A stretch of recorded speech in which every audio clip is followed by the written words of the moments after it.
فالاخلاق شیء یتصل بباطن الانسان. اخلاق یک چیز بوده که ریشه های او در درون قلب آدم بوده. اخلاق در کجا بوده عزیزان؟ در درون قلب انسان بوده است. حضرت مولانا جامی وقتی که درس میدادیان، حضرت مولانا یک سیله کودک جوگان بازی میکردیان. جوگان با زبان عربی با زبان ما خکی میگن. در او زبان هم با مو خکی بازی بالای چیده بوده، در مو تیاخوش هم قدی توپ میزدیان. جوگانو گوی میگن. گوی همون توپش میشه و جوگان همون خودش بازی میکردیان. هر باری که پیش درس مولانا جامی سیله کودکان میومدیان، حضرت ایجاشون میخستیان. همین کار 10 بار دوام میتیان. میگن حضرت مولانا چی به هر باری که می از سیله کودک میبیاید میخیزی؟ ای چی نتیجه یوخی؟ خشین درس تا گو حضرت ما دیدیم شما به ضابطه که در بین اینا یکتاش بچه استاد من. هر باری که به سوی من میبیو از حرمت استادو میخیزم در پیش باش. سگی استاد میگن سخسر نکن. وقتی ترا تعلیم داده، تربیت داده. یعنی این خیل اخلاقا بود که بزرگا با او درجه رسیدن. هر باره گفته است که میبیو از دهنی در هم بچه که استادم طرفی دری من میدهم ایجا میخیزم.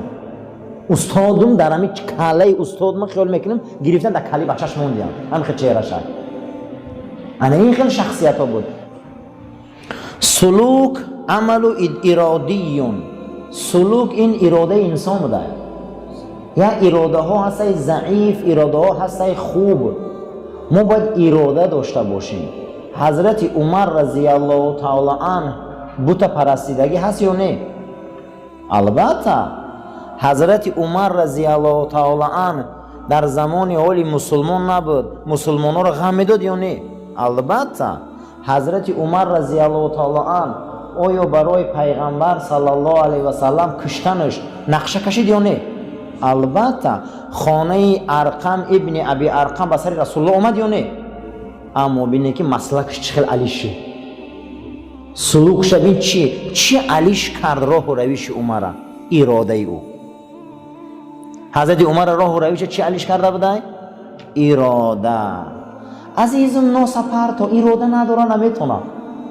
عزیزم شراب پرتا نمیتونه. برادر عزیز همین کارا نه، اراده نداره. خی اراده نداره. حضرت عمر رضی الله تعالی عنه زندگیش برای هممون کفایت. همه نمود جنایت در زندگی نبود، همه نمود جنایت در زندگی خالد ابن ولید بود. اما وقتی که ایمان میبیارن بینیم که اراده ایو رو به کجا برده میرسونن. اینش شمشیرتی خدا میکنه، اینش خلیفه رسول. این دروغ هم اج دیگر من نمیتونم. این نمیگه تی ارادت ضعیفه. کسی را که ارادش قوی باشه و سلوک داشته. سلکه چی بوده؟ ای ترقه. سلوک طریق راه رویش. که قول الکذب، یا آدم اراده دروغگویی داره، یا آدم اراده صدق راستگویی داره، یا آدم اراده بخل بخیلی داره. اینا همش اراده‌اند. اینا اراده‌اند برادر. هیچ محل ایرا به این آمیخته نکنه که اینا اراده. یا آدم اراده کرم داره، سخیگی، یا آدم بخیله، یا آدم سخیه، یا آدم راستگوه، یا آدم دروغگوه. این اراده برادر. اراده انسان اگر قوی باشه ای همه گناه بس میکنه.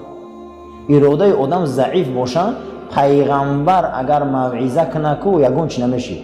چه در زمان پیغمبر نبودن منافقا، در زمان پیغمبر نبودن ملحدا، در زمان پیغمبر نبودن همون شخصیت هایی که گناه بودن، در او زمان هم بود.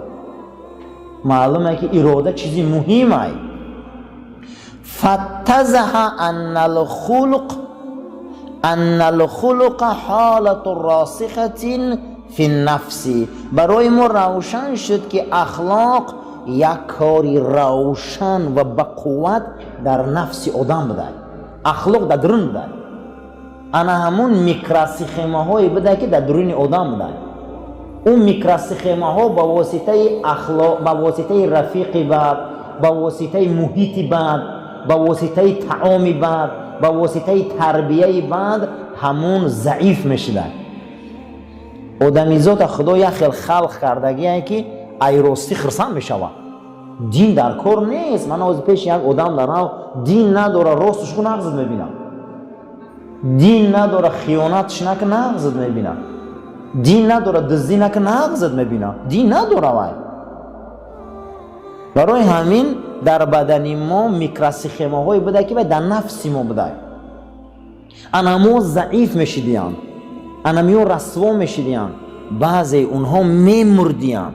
ایروی چی؟ ایروی تربیهی بده، ایروی رفیقی بده، همنشینی بده، همه رسوا میشیدیان.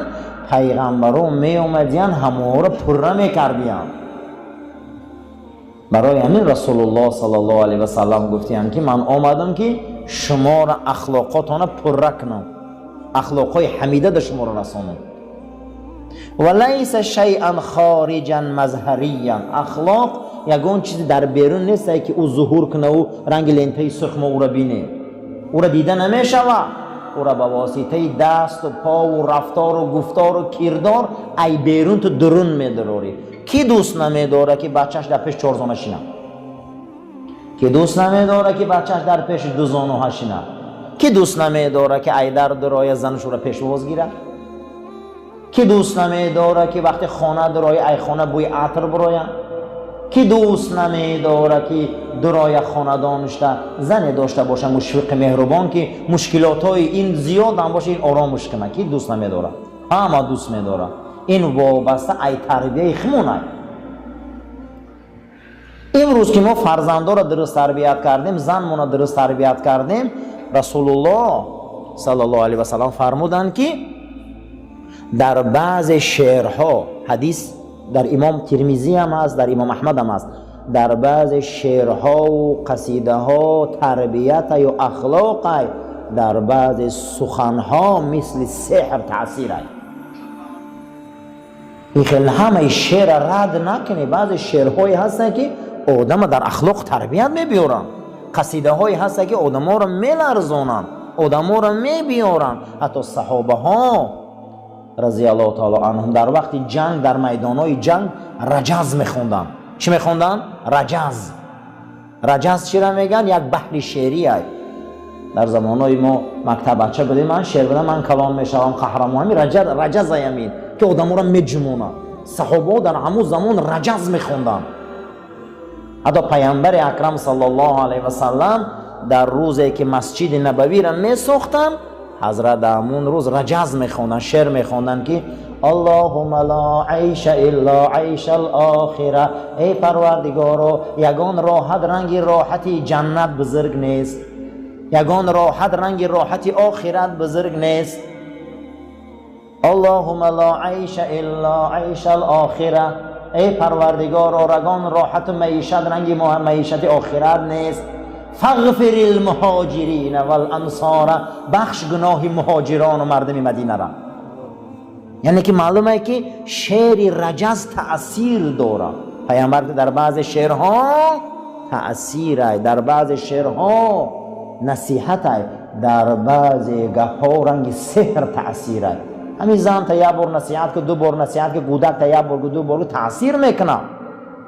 وای گو تأثیر میکنه.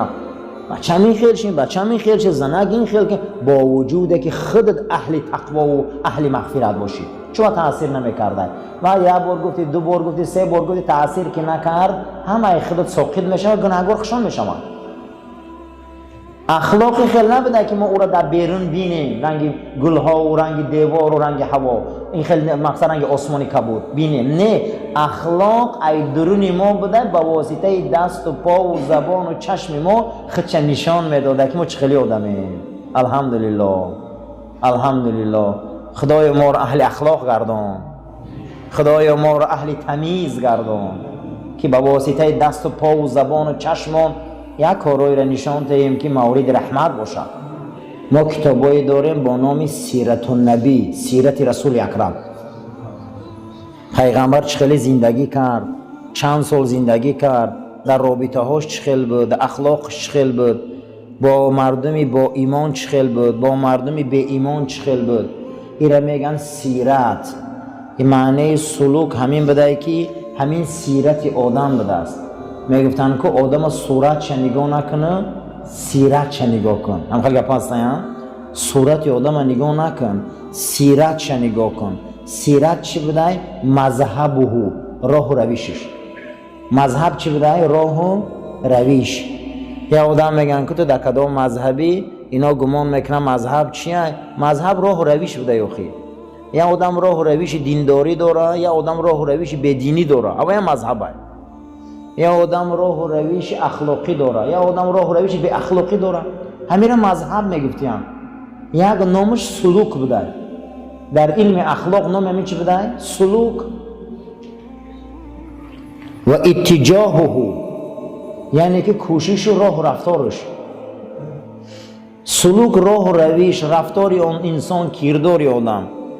یقالو، بزرگان میگفتیم که فلانون حسن السلوک، فلانی به حد راه و رویش خوب دارن، فلانی بسیار راهی بد دارن. انا همین حالت نامش سلوک میگفتیم. یک بخش اخلاق سلوک بودن.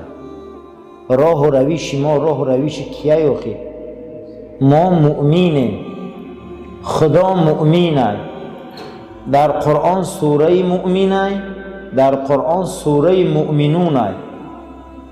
نام سوره قرآن مؤمنه، نام سوره قرآن مؤمنونه. نام خدا مؤمنه، نام ما مؤمنه. این بینده بزرگیره. مذهب ما مذهب ایمانه، مذهب ما مذهب مؤمنه. دیگر خلاص شد، روح روشن شد، روح معلوم شد. چی در کار برای ما اکنون مسلک دیگر، دنیای غرب و مذهب دیگر و مسلک دیگر؟ ما مسلک ما معلوم شد که راه و رویش ما مومن بدیم، ما مسلمان بدیم. تمام. الحمدلله.